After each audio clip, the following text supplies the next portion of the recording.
Assalamualaikum warahmatullahi wabarakatuh. Seperti yang kalian tahu, presentasi yang efektif itu terdiri dari 3 tahapan.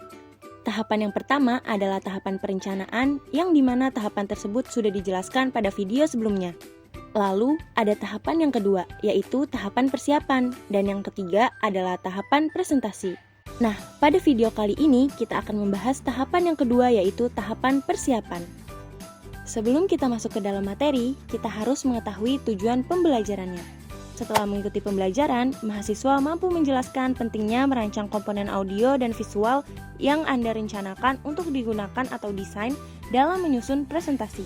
Setelah mengikuti pembelajaran, mahasiswa mampu menjelaskan pentingnya memproduksi bahan audiovisual yang dibutuhkan atau produksi dalam menyusun presentasi. Dan yang terakhir, setelah mengikuti pembelajaran, mahasiswa mampu menjelaskan pentingnya melakukan latihan dalam presentasi.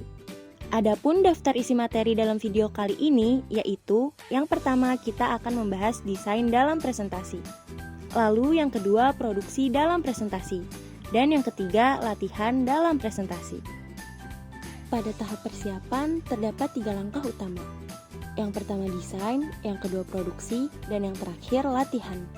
Nah, di sini saya akan menjelaskan langkah pertama yaitu desain. Desain adalah pengaturan elemen verbal dan visual dalam presentasi. Desain dibagi menjadi 4 kategori, yaitu desain umum, desain pembelajaran, desain verbal atau visual, dan desain media khusus. Yang pertama ada desain umum. Desain umum meliputi daya tarik struktural dan pribadi. Daya tarik struktural berkaitan dengan struktur isi presentasi seperti penyusunan informasi yang logis, informasi yang dibagi menjadi unit kecil, penggunaan pengantar dan kesimpulan, serta isyarat visual atau verbal pada poin penting. Adapun daya tarik pribadi berkaitan dengan pendekatan presenter kepada audiens. Misalnya, presenter yang menyampaikan tujuan kepada audiens agar audiens tahu apa hasil dari presentasi, dan penggunaan contoh yang dekat atau yang relate dengan audiens. Selanjutnya, desain pembelajaran. Dalam desain pembelajaran ini, ada beberapa hal yang bisa dilakukan untuk menarik perhatian, seperti variasi waktu, kecepatan, dan kenyaringan kata-kata secara verbal, dan variasi ukuran, warna, bentuk, dan kecerahan secara visual. Selanjutnya, konten yang dapat dimengerti dan bermakna juga dapat menarik perhatian. Terakhir, pertimbangkan kerumitan materi, seperti materi yang tidak sangat sederhana atau materi yang tidak sangat rumit. Selanjutnya, desain verbal atau visual. Untuk membuat pesan verbal yang baik, kita bisa menggunakan kata-kata yang sederhana. Selanjutnya, perjelas maksud pesan. Hindari menggunakan kata-kata yang tidak pasti atau kata-kata yang sulit diucapkan. Selanjutnya, gunakan gaya percakapan, struktur yang membantu daya ingat, dan pertanyaan. Selanjutnya, untuk membuat pesan visual yang baik, buatlah materi visual yang sederhana, lalu sertakan elemen visual yang membantu penyampaian pesan, dan singkirkan materi yang tidak penting. Selanjutnya, desain media khusus. Yang pertama, chalkboard atau flip chart. Elemen kunci dari media ini adalah huruf, angka, dan simbol. Oleh karena itu, keterbacaan sangatlah penting. Dengan demikian, gunakan ukuran huruf yang besar dan jelas agar memudahkan keterbacaan. Selanjutnya, grafik dan bagian visual.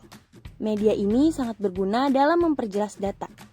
Oleh karena itu, dalam memilih warna, penting untuk memperhatikan warna-warna dan juga kontras. Selain itu, juga pertimbangkan spasi antar huruf, antar kata, dan antar baris. Terakhir, gunakan gaya huruf sedang atau tebal untuk mempermudah keterbacaan. Selanjutnya, legibility. Jika ingin membuat materi visual yang sebagian besar terdiri dari kata-kata, penting untuk memperhatikan beberapa poin berikut ini. Yang pertama, buat hanya 1 poin per visual. Yang kedua, gunakan kata-kata kunci. Yang ketiga, batasi jumlah kata yaitu 15 hingga 20 kata per visual. Dan yang keempat, gunakan contoh dan analogi yang menarik. Lalu yang terakhir, gunakan humor yang terkait dengan pesan. Lalu selanjutnya kita akan membahas langkah yang kedua yaitu langkah produksi. Pada langkah ini fokus utamanya adalah merencanakan bagaimana materi presentasi diwujudkan atau dihasilkan secara visual dan teknis. Dan proses produksi tidak selalu sama karena tergantung pada beberapa faktor penting, yaitu yang pertama jenis media yang digunakan. Setiap jenis media yang digunakan membutuhkan pendekatan produksi yang berbeda. Misalnya presentasi berbasis slide, PowerPoint, video pendek, infografis, atau bahkan gambar digital. Lalu yang kedua, perangkat keras dan perangkat lunak yang tersedia. Alat bantu yang digunakan akan mempengaruhi cara produksi yang akan dilakukan. Misalnya, jika mempunyai komputer dan software dengan desain grafis yang mumpuni, tentu hasilnya bisa lebih maksimal dibandingkan dengan keterbatasan alat. Lalu yang terakhir ada batasan anggaran. Anggaran juga menjadi penentu. Presentasi yang didukung dana lebih besar bisa melibatkan jasa profesional, animasi, atau peralatan canggih. Sementara anggaran terbatas menuntut kreativitas lebih tinggi dalam memanfaatkan sumber daya yang ada. Lalu selanjutnya kita akan membahas langkah yang terakhir, yaitu latihan. Latihan bukan hanya soal menghafal isi presentasi, tetapi juga memastikan semua aspek berjalan dengan baik. Berikut ini adalah beberapa hal yang perlu diperhatikan saat berlatih. Yang pertama adalah uji semua aspek presentasi secara menyeluruh. Mulai dari isi materi, alat bantu visual, hingga alur penyampaian, pastikan semuanya sudah sesuai dengan rencana. Yang kedua adalah libatkan orang lain untuk memberi masukan. Mintalah teman atau rekan untuk menyaksikan latihan kamu. Terkadang sudut pandang orang lain bisa membantu melihat hal-hal yang kita lewatkan. Yang ketiga, rekam dan tinjau latihanmu sendiri. Melihat rekaman latihan akan membantu kamu mengevaluasi gaya bicara, ekspresi, serta cara penyampaian. Yang keempat, latih penggunaan multimedia yang digunakan saat presentasi.